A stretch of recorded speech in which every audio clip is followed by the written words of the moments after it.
Today's podcast is brought to you by Audible. Get a free audiobook download and 30-day free trial at audibletrial.com/successbully. There are over 180,000 titles to choose from for your iPhone, Android, Kindle, MP3 player, or whatever gadgetry you fancy. I'm Keita Williams. I'm the founder and chief strategist of Success Bully. Success Bully is an accountability practice, and we work with champions to help them supercharge their goals. I am passionate about helping you get started early for 2018 so that we all can crush it together. If you haven't noticed, I'm also a media darling who is wildly photogenic. The things I get to say on the interwebs. We are wrapping up New Year's in October, and I feel like I got a mini MBA from Roz Edison, CEO and co-founder of Marination, the home of Hawaiian Korean cuisine with 4 different locations in the greater Seattle area. Be sure to check them out for everyday aloha. Roz shares her very realistic and efficient approach to managing email. I have implemented them with the utmost care in the last few weeks. The best productivity hack of all is trusting others.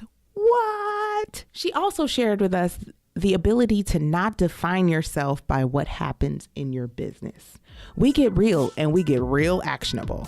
I hope that you can use these nuggets in your day-to-day as well.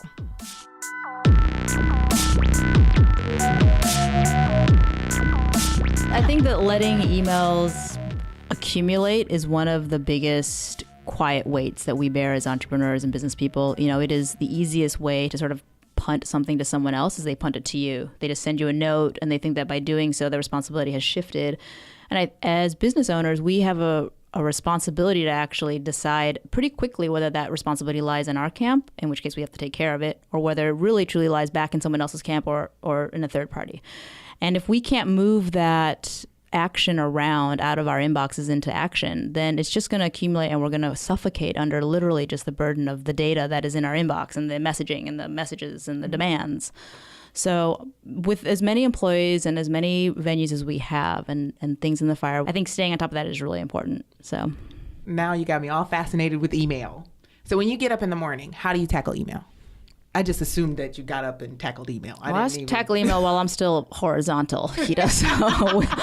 So you know, it's sort of, you know, I'm not proud of it, but like I said, I'm married to my iPhone. So I wake up, I quickly scan for any fires that would have happened between the time that I shut off my phone at the end of the night, or at least stopped looking at it the previous night, just looking for fires. That's kind of my first responsibility. If there are no fires, then I get up and, you know, I need some caffeine.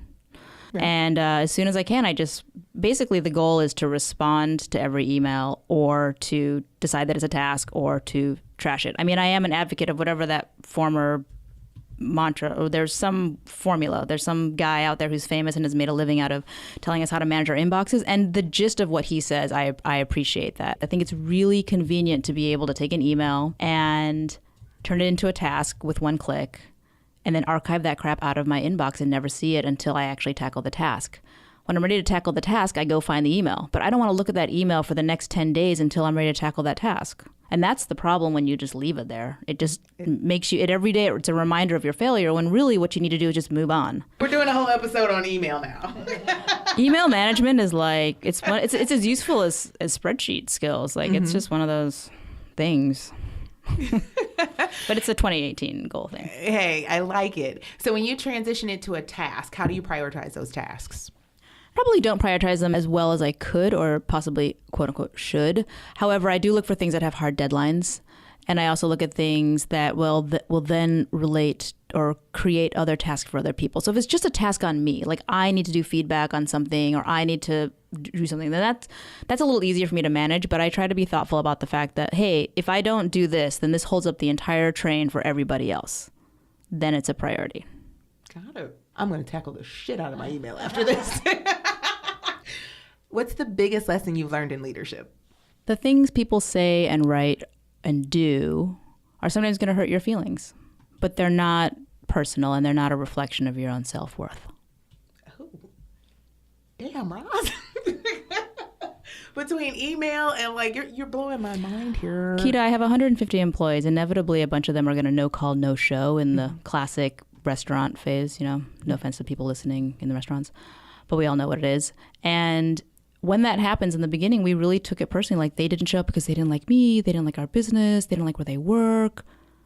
No, the biggest lesson I had to learn was that when that happens, it's not about me and our restaurant. It's just whatever's going on in that employee's life. And once you can get past that, also, for example, a couple times in the history of Marination, we have been misquoted. Either myself or my business partner have been misquoted in books, in media. Facts about us have been completely not fact-checked and erroneous, to the point where they're not actually mean. They're just wrong. And I'm a very by-the-book sort of person, if you can't tell from this interview. And I could take it personally that they did not care enough to check with me about that, but that's actually on them. It's not on me. And that's the part that I'm learning. It's like, you just have to move on. It's nice that they wanted to talk to you. It's nice that they wanted to have you in their book or their piece or their TV show or whatever. And they just didn't quite get all their facts right.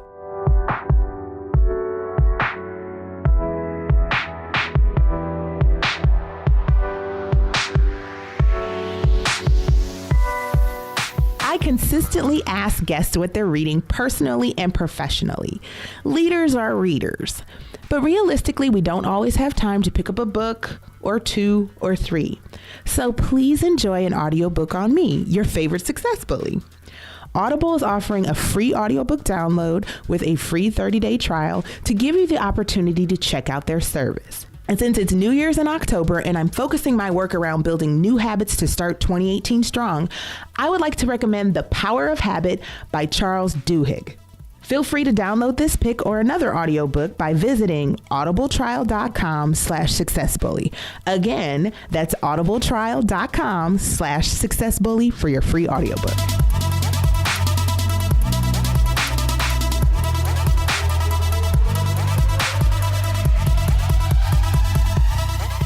What's your big, hairy, audacious goal for the next few months? Oh, you read that Harvard business case too? Okay, big, hairy, audacious goal. Besides my email project? Yes, besides that was big zero. and hairy. Shit, Kita. Okay, hold on. Our main goal is to mentor and manage our managers. So our responsibility then is to actually give them something to work with. And it's a huge responsibility as an owner to say, here's the direction, here's the compass point, here's the North Star, here's the whatever.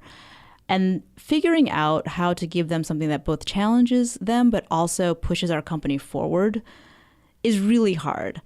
And you would think, oh no, Roz, you're just a numbers person. Fine, run XYZ analysis and get to that number and then hold them to that number. It's like, well, yes, but that's not the only way to measure a manager or to give them a goal or to incent them. So how do you create a meaningful, interesting, creative target that's not just sales, labor, cost of goods?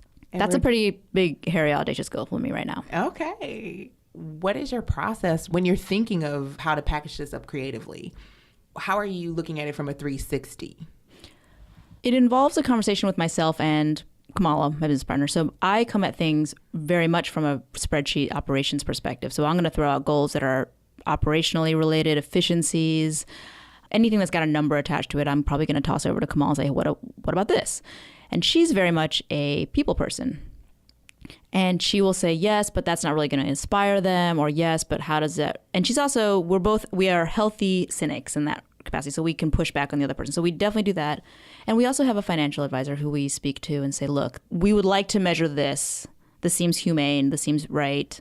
And does it make sense for our company about where you see we're going and running the projections and all that good stuff? So it's definitely a conversation first and foremost between Kamal and myself, and then we vet our numbers with people who know numbers better than we do. I know you've affectionately been called a spreadsheet person. Mm-hmm, mm-hmm. So what are your tips for those entrepreneurs that aren't necessarily a spreadsheet person? You don't have to love them. You just need to know how to use them. Just make peace with it. It's sort of like taxes. It's not like you need to love them or you need to know how to do them, but you need to make peace with it and use them every, it's a tool. What's your advice for first-time entrepreneurs?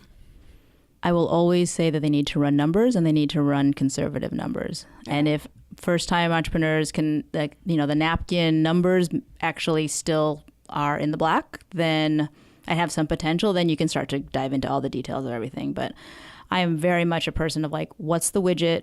What are you selling? How many widgets do you need to sell to actually make a living? And if you can't figure out how many widgets you need to sell, or you can't, if the number comes up to like, $10,000 a year or whatever it is, then you need to find a plan. Like, that's not going to work. This conversation has been amazing. You have any news to share? What's coming up for Marination? No, it's holiday season, so feel free to buy a coconut cream pie at Super 6 or a gift card. You know, the same old plug that most folks have. It's restaurant week, but still come visit us. You know that.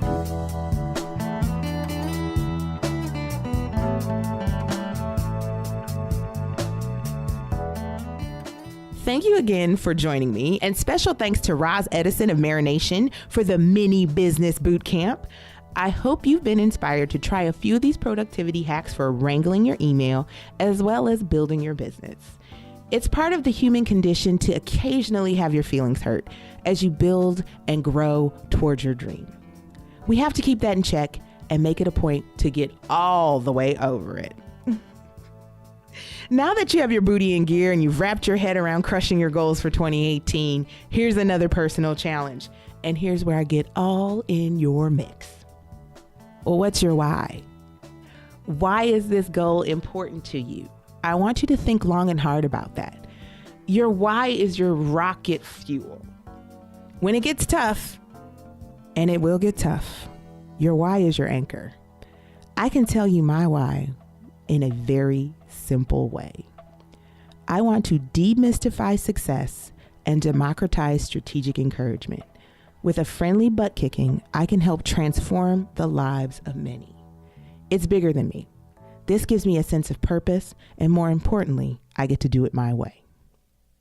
Your why has to be deeply personal, so get inside your feels and dig around for it. It's got to be compelling and easy to look back on. It doesn't have to be eloquent or sexy. It just has to be real to you. Be clear, be specific, write it down. Let's get after it. Let me know where you land with a tweet, Facebook, or Instagram at #New Year's in October. Special thanks to Roz Edison of Marination. To get in on all the taco magic, visit marinationmobile.com. Make sure you check out their 4 locations throughout Seattle. Keep up with me on Instagram, Twitter, and Facebook at Success Bully. Feel free to like and share. I would love it if you'd give me a review on the iTunes and the Google Play. If you are interested in my antics in the local Seattle market, make sure you visit successbully.com. We have quite a bit of content rolling out. And if you need a butt kicking in person, book a consultation. We are produced with love by Larj Media, and that's LARJ Media.com. Don't go big, go large. I'm your host, Keita Williams.